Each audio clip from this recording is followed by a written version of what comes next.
আগামী সোমবার হয়তো আপনাদের দরজায় আমি থাকবো না, আমার কথাগুলো আপনাদের কানে যেন থাকে। যারা কোরবানি দিবেন, আপনার ঘরের দুয়ারে যখন একজন গরিব এসে এক টুকরো গোশত চায়, মনে রাখবেন খোদা কি কসম, আপনি বড় নসিবওয়ালা যে আপনি কাউকে এক টুকরা গোশত দিতে পারতেছেন। কারণ পৃথিবীতে এমন মানুষ আছে যারা কোরবানি করতেছে ঠিক, দেওয়ার মতো কোনো মানুষ নাই। এমন এমন জায়গা আছে লক্ষ লক্ষ টাকার পশু কিনছে, কিন্তু কাউকে দেওয়ার মতো মানুষ নাই।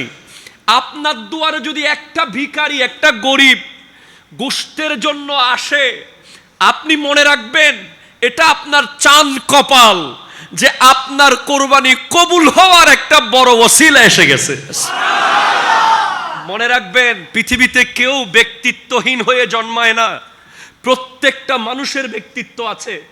যেই মানুষ আপনার ঘরের দুয়ারে গোশতের জন্য আসে, সেই মানুষও কারো না কারো বাবা, সে কারো না কারো মা। যেই কুরবানির পশুটার ব্যাপারে বলা হচ্ছে লা ইয়ানালাল্লাহা লুহুমুহা ওয়ালা দিমাউহা ওয়ালাকিন ইয়ানালুহু তাকওয়া মিনকুম। সুবহানাল্লাহ, জোরে বলেন। তোমরা 1 কোটি টাকা দিয়ে গরু কিনো, তারপরও এই গরুর 1 ফোঁটা রক্ত আল্লাহর কাছে যাবে না, 1 ফোঁটা গোশত আল্লাহর কাছে যাবে না, শুধুমাত্র অন্তরে কি আছে সেটাই যাবে। ঠিক কিনা বলেন?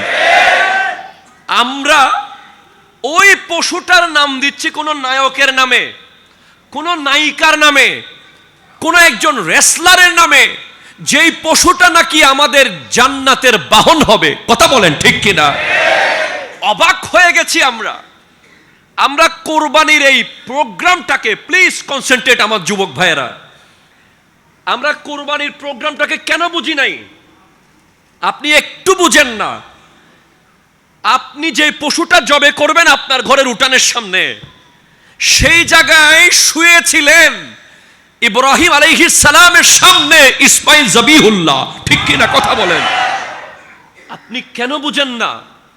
আজকে আমার যুবক ভাইরা গরুর হাটে গিয়ে যখন 3/4 প্যান্ট পরে পরে হাটে ঘুরে, যখন দেখি গরুর বাজারে গিয়ে শীষ মারে, গান গাইতে গাইতে গরুর বাজারে যায়, যখন দেখি ওই পশুটাকে আনার সময় এটা নাকি রং তামাশা করে, যখন দেখি গরুর ব্যাপারীরা নিজের বাড়ি থেকে ট্রাকে করে আনার সময় ওই গরুকে সারা রাত দাঁড় করিয়ে রাখে, যখন দেখি না ঘুমানোর জন্য চোখে মরিচ ঢুকিয়ে দেয়, যখন দেখি লস হবে মনে করে ভালো মতো খাওয়ায় না, যখন দেখি ওই পশুকে অত্যাচার করতে থাকে, তখন কলিজা ছিঁড়ে যায়। এটা কোরবানি কখনো আমাদের পক্ষ থেকে কবুল হবে না, এটা ভণ্ডামি হবে। ঠিক কিনা কথা বলে? আজ আমি এই প্রোগ্রাম থেকে প্রতিবাদ জানাচ্ছি। যে সমস্ত ব্যাপারীরা, যে সমস্ত গরুর ব্যাপারীরা কোনো নায়কের নামে গরু বাজারে রাখে, কোনো গায়কের নামে গরু বাজারে রাখে, কোনো মৌলবী মৌলানা সাহেবের নামে গরু মাঠে ছাড়ে, তাদেরকে বয়কট করার দিন এসে গেছে। ঠিক কিনা কথা বলেন? তাদের পশু কেনা যাবে না, তাদের পশু কেনা যাবে না, তাদের পশু কেনা যাবে না। এই পশু জান্নাতের বাহন, এটা কোনো নষ্ট নারীর নামে হতে পারে না। ঠিক কিনা বলেন? কোনো বেপরদা, কোনো বেহায়া নারীর নামে আল্লাহর রাস্তায় দেওয়া কোরবানি পশু হতে পারে না। আজ বড় দুঃখ লাগে। এটা একটা ইবাদত। নামাজ যেমন ইবাদত, রোজা যেমন ইবাদত, হজ যেমন ইবাদত, যাকাত যেমন ইবাদত, এই কোরবানি ইবাদত।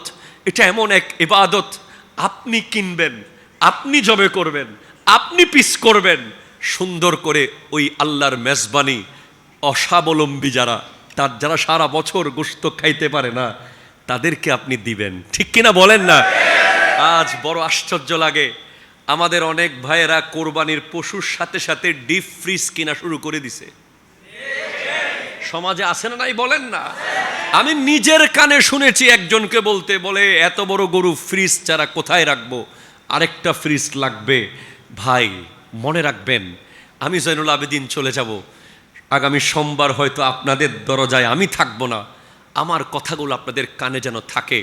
যারা কোরবানি দিবেন, আপনার ঘরের দুয়ারে যখন একজন গরিব এসে এক টুকরো গোশত চায়, মনে রাখবেন খোদা কি কসম, আপনি বড় নসিবওয়ালা যে আপনি কাউকে এক টুকরা গোশত দিতে পারতেছেন। কারণ পৃথিবীতে এমন মানুষ আছে যারা কোরবানি করতেছে ঠিক, দেওয়ার মতো কোনো মানুষ নাই। এমন এমন জায়গা আছে লক্ষ লক্ষ টাকার পশু কিনছে, কিন্তু কাউকে দেওয়ার মতো মানুষ নাই। আপনার দুয়ারে যদি একটা ভিখারি, একটা গরিব গোশতের জন্য আসে, আপনি মনে রাখবেন এটা আপনার চাঁদ কপাল যে আপনার কোরবানি কবুল হওয়ার একটা বড় ওসিলা এসে গেছে। মনে রাখবেন পৃথিবীতে কেউ ব্যক্তিত্বহীন হয়ে জন্মায় না। প্রত্যেকটা মানুষের ব্যক্তিত্ব আছে। যেই মানুষ আপনার ঘরের দুয়ারে গোশতের জন্য আসে, সেই মানুষও কারো না কারো বাবা, সে কারো না কারো মা। সেই মানুষেরও ব্যক্তিত্ব আছে, সেও লজ্জা পায়, কিন্তু চিন্তা করে যে কতদিন আমার সন্তানরা গোশত চোখে দেখে নাই, আজ কোরবানির দিন আমার সন্তানরা এক টুকরো গোশত খাবে। অনেকে বলি কি আমরা, একবার দিছি আবার কেন আসছো? আরে ভাই 10 বার আসলে 10 বার দেন, 20 বার আসলে 20 বার দেন, 50 বার আসলে 50 বার দেন, যতক্ষণ থাকে ততক্ষণ দেন। কারণ কিয়ামতের মাঠে আল্লাহ বলবে, তোর ঘরের গেইটে আমি আল্লাহ গিয়েছিলাম, তুই আমাকে দেশ নাই। আল্লাহ তুমি গিয়েছিলে? হ্যাঁ, আমার বান্দা গিয়েছিল, তাকে দিলে আমি পেয়ে যেতাম। আমরা কি করি জানেন? ভালো ভালো গোশতগুলো সাইড করি, চর্বি হাড্ডি এই সেই মিক্স করে ফকিরকে দিই, মিসকিনকে দিই। খোদা কি কসম, এত বড় ভুল করবেন না। সিদ্দিক আকবরের দরবারে যখন কোনো ফকির আসতো, উনি ওনার সন্তানের হাত থেকে খাবার নিয়ে ফকিরকে দিতেন। ওনাকে জিজ্ঞেস করা হলো, আপনি সন্তানের হাতেরটা কেন দিলেন? বা আপনি যদি এখন জিজ্ঞেস করেন, ও সিদ্দিক আকবর, সন্তানের হাতের খাবারটা কেন দিলেন, আরেকটা এক্সট্রা ওখান থেকে দিতেন প্লেট থেকে, উত্তর আসবে হয়তো সিদ্দিক আকবর রাদিয়াল্লাহু তাআলা এটা বলবে, প্রত্যেক বাবা তার সন্তানকে যে খাবারটা দেয় সেটা সবচেয়ে ভালোটা দেয়। ঠিক কিনা বলেন না? আর প্লেটে যেগুলো আছে নতুন করে যেগুলো রান্না হচ্ছে, এগুলো ওইটার চেয়ে ভালো নাও হতে পারে। সেজন্য আল্লাহর রাস্তায় যেটা দিবেন এটা সবচেয়ে ফ্রেশটা দিবেন। কোরবানির দিন আপনার গেইটে দাঁড়িয়ে থাকা মানুষটাকে কখনো বড় আওয়াজে কথা বলবেন না। মনে রাখবেন, আজকে মসজিদে বসে নিয়ত করেন, এবার কোরবানির পশুতে আল্লাহ 3 ভাগের 1 ভাগ গরিবকে অবশ্যই দিয়ে দেব, পারলে আরো বেশি দিয়ে দেব। লিখে নেন জয়নুল আবেদিনের কাছ থেকে, আগামী বছর আপনি এইবারের চেয়ে ডবল টাকার গরু কিনবেন। এটা আপনি লিখে নেন। যারা নিজে পরীক্ষিত, এটা পরীক্ষিত সত্য, প্রথমে কিন্তু 70,000 গরিবকে ঠিক বরাবর দিয়ে দিয়েছে, ওদিকে তাকায় না, ওই গোশতের লোভ করে নাই। পরের বছর কিনছে 1.5 লাখ, গরিবকে দিয়ে দিয়েছে, পরের বছর কিনছে 2.5 লাখ। সুবহানাল্লাহ বলবেন না আপনি? বরকত দেওয়ার মালিক কে? আরো জোরে বলেন না কে? আরে ভাই, আল্লাহ যদি চায় গোটা বছর আপনার ঘরে গরুর গোশত থাকবে, আপনি কি কমাইতে পারবেন? কোরবানির গোশত আপনাকে রেখে দিয়ে গরিবকে না দিয়ে রাখতে হবে, হবে না। এটা মাথায় রাখবেন।